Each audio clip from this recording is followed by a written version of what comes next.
stevedeace.com is the email address, DEACE. Like us on Facebook and follow us on Twitter. So, Steve, for a true conservative, is it better to keep up the good fight rather than win? So in reality, to be a true conservative, one must be a loser and wait for the resurrection of your political messiah. That sounds more like a rhino or a neocon philosophy to me. First of all, Winston, do you know what a neocon is? Do you know what a neocon is? No, I do. I'm not one. But before you start calling neocons losers, they shaped American elections and foreign policy since 9/11. The neocon view of the world has been the dominant view of our foreign policy. Different shades and degrees, but whether it's Bush or Obama, the neocon view, terms like moderate Muslim, Islam a religion of peace, Arab Springs, this is all out of the neocon view.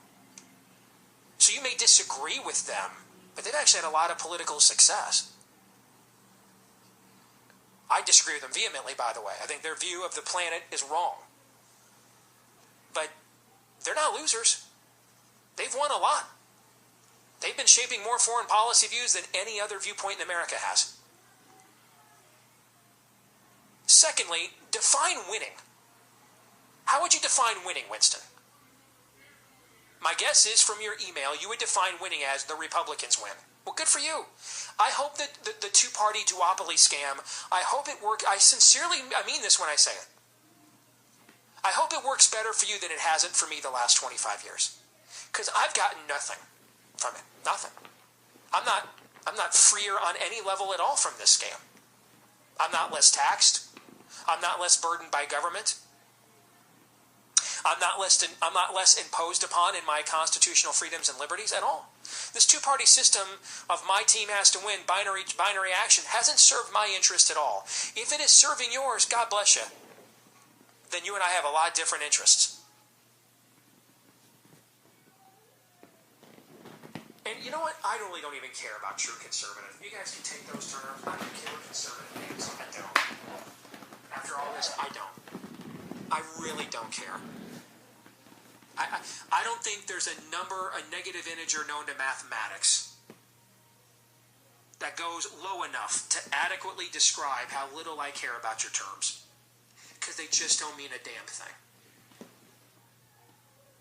The only terms that seem to matter to people are Republican and Democrat. And conforming to the cultic nature of the duopoly.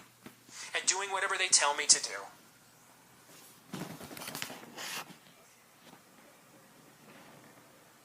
When Donald Trump says Putin's a good guy, then he is. When Donald Trump says we have to expand the welfare state for maternity leave, then we do. And on the left, hey, when Bill Clinton says we need welfare reform, you're racist if you're a Republican does it, but when Bill Clinton does it, it's prudent, plus we need to win. And when George W. Bush advocates for a marriage amendment, he's a homophobic bigot. But when Bill Clinton signs the law, the Defense of Marriage Act, they stand and applaud. That's what the two-party monopoly does to you. Each side needs the other to advance the most controversial aspects of their platform they could not advance on their own. Now, the one guy who's broken this, by the way, is Obama. He's just by hook or by crook and a pen and a phone done the things Democrats have only dreamed. That's why a lot of you want Trump. You've seen what the authoritarian in the White House can do, and you want your own. No, we don't need a conservative. We don't need somebody with character and integrity. We need somebody who is ruthless, merciless. Be careful what you wish for. There's ruthless and merciless in pursuit of an agenda. And then there's ruthless and merciless in pursuit of your own agenda. Which do you believe, Winston, to be Donald Trump? Never would any politician confuse your agenda with theirs. Never. So again, define your terms. The flawed neocon view of foreign policy has shaped our foreign policy for 15 years.